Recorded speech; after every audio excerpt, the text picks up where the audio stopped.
folks, welcome to another episode of Musical Moments with the HBCU Collective.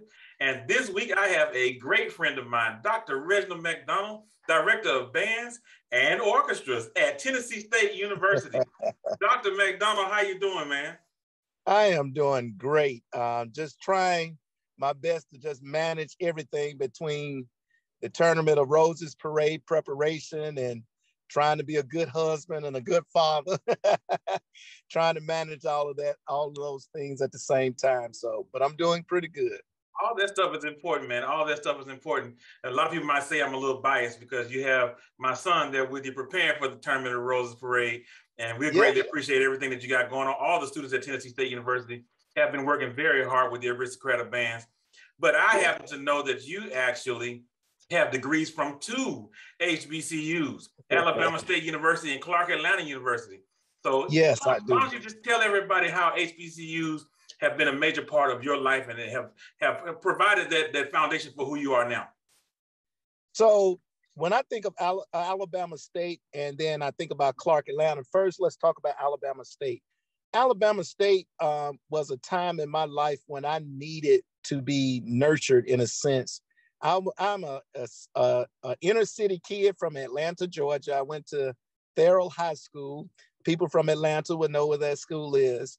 And I was a pretty decent student, had tough parents that were strict, but I needed something different that only a HBCU can provide. And Alabama State did that for me. You know, I finished high school and I thought I wanted to be a pharmacist. And I went to college and started working on a chemistry degree. Oh boy. And right. And I was spending all of my time in the music building. At that time, Alabama State had a school of music. Now they have a department. But during that time, they had a school of music. So I was around all of these great musical minds, people that had earned their doctorate at a time when it was tough for African Americans to earn a doctorate. And these were my professors and seeing them every day. Anyway, long story short, I spent so much time in the music building between the marching band, between the jazz band, the concert band. I'm a Phi Mu Alpha, spending time with the symphonians. I was in saxophone quartet.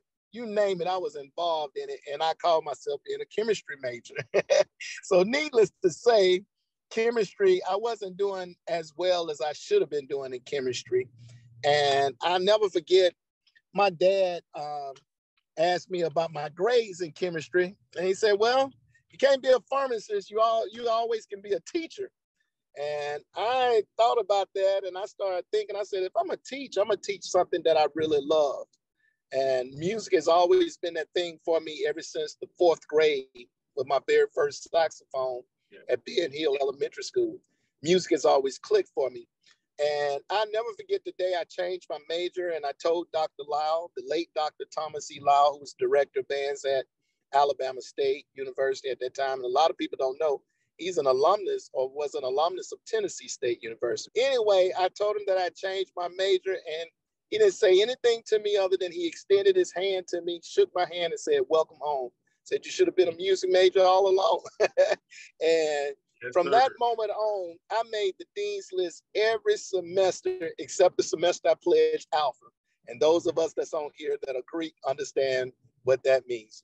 And then when I got to Clark Atlanta, I was in a different place in my career. At that time, I was the director of bands at Southwest DeKalb High School in Atlanta, one of the largest high school programs in the state of Georgia and probably in the Southeast. And we was humming along, doing pretty well. And I was in my early 30s and I started thinking that I wanted to be a college band director. But most people know professors get jobs at age 30 and they don't leave until they die. And so I started looking around the country and I started thinking to myself, well, they're probably going to have a hard time getting on the collegiate level. So my mind started saying, then what's the next step for you career-wise after you leave being a high school band director? And naturally for me, it would have been something in administration. As I think about it now, I don't think it would have been principal. I probably would have been doing something at the county office. Anyway, long story short, one of the best professors I ever had in my life is Dr. Moses Norman, the late Dr. Moses Norman, retired superintendent from Atlanta Public Schools. He was one of my professors at at Clark, Atlanta. And I took a class from him called, one class I took from him was called Organizational Management. And he used to always talk about, is this the battle worth dying for? But he gave so many great little gems about leadership and administration that has carried over into my career as director of bands. And there's not a day that goes by that I don't think about something that he said in that class that has been impactful to me. At Clark, Atlanta, the degree I earned was an education specialist degree in school administration. I initially got accepted into the school, to Clark, Atlanta's doctoral program for school administration. But midway through that degree program, I got hired at Tennessee State as the associate band director. And I knew at that time I was being groomed to be the director of bands. And to not be passed over the job, I knew I needed a doctorate in music. And so I finished, I abruptly ended my degree program at Clark and realized I had enough hours to earn the specialist. And I had to do a comprehensive exam. Now, Dr. Moses Norman was upset with me, and Dr. Dixon, another retired Atlanta Public School superintendent, both was upset with me because at that time I was about 4 classes and a dissertation away from earning my doctorate at Clark. But I believe so much in my career as a band director and my gifts for doing this, and what Tennessee State needed at that time, or does need. I believe solely in music education and the benefits of it, that I just started all over in a doctoral program at the University of Alabama. And a lot of people thought I was crazy for doing it. I will even admit it's a certain amount of insanity for doing that, because I was so close at Clark. 4 classes and a dissertation, and I was done. And so I just decided to start all over, but I don't regret the decision at all. Going to being a student at Alabama State and being a student at Clark, Atlanta, were some very, very special times in my life where I needed both of those schools to help shape me and mold me into what I'm doing now at Tennessee State University. Man, I have seen all of the work that you've done throughout the years.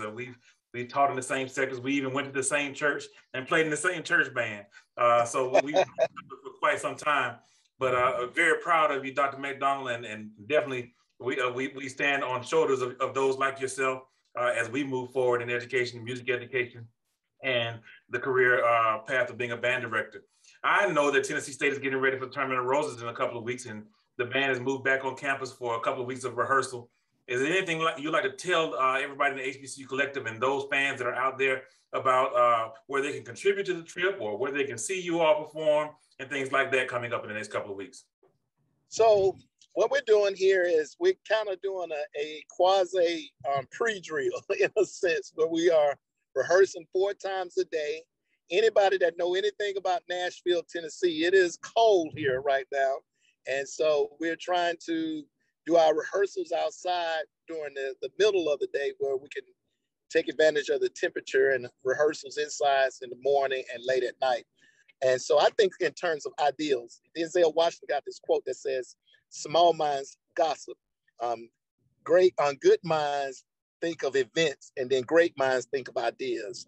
And things like the Tournament of Roses is an ideal in terms of the benefits beyond just marching in that parade for not just Tennessee State, but for all HBCUs, for the universities and for the band programs.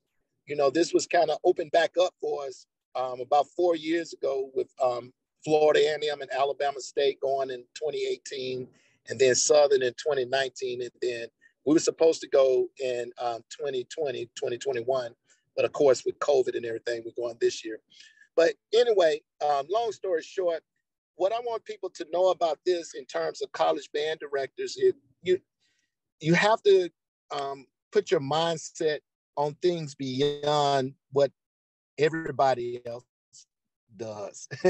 Think beyond the ordinary, if you will. You know, you'll see me put hashtag, we don't play ordinary gigs. And it's not to belittle the normal things. Those have their place. But these types of performances open up eyes to our universities. and the type of education, the quality of education that our kids are receiving, and not just at Tennessee State, but at all HBCUs. With regards to performing in California, we're still setting our itinerary, but everything is starting to shape up a little bit for us. On the 29th, we'll do the Band Fest that's connected to the Tournament of Roses Parade. On the 30th, we will perform at the California African American Museum. That's going to be unique. While we're there performing, as the kids are touring the museum, I would do a podcast, myself, Professor Jenkins, and Melanie Gibbs, our sophisticated ladies coach. We'll do a little podcast while we're there to talk about HBCU band culture. On the 31st, we actually will perform at Disney. You can't go that far and not take your kids to Disney. A lot of my students have never been on an airplane, which I think that's the same for a lot of HBCUs. A lot of my students haven't been as far west as Houston, Texas.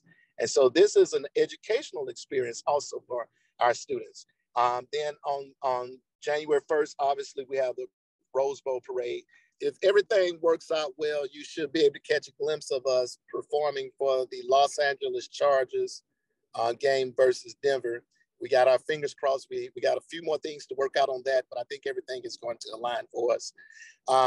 With regards to giving, you can go to our Aristocrat of Bands page, and there's some information there. We appreciate Tennessee State being an educational partner with the Division of Education at conn-selmer, and we're just proud of everything that you all are doing. We'll be rooting for you all as you all march down the streets of Pasadena, California, coming up on January 1st.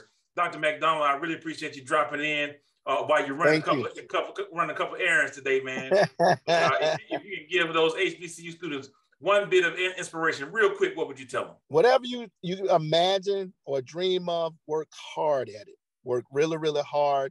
I do tell my students to consider being professors at HBCUs, whether it's their alma mater, Tennessee State, or any HBCU.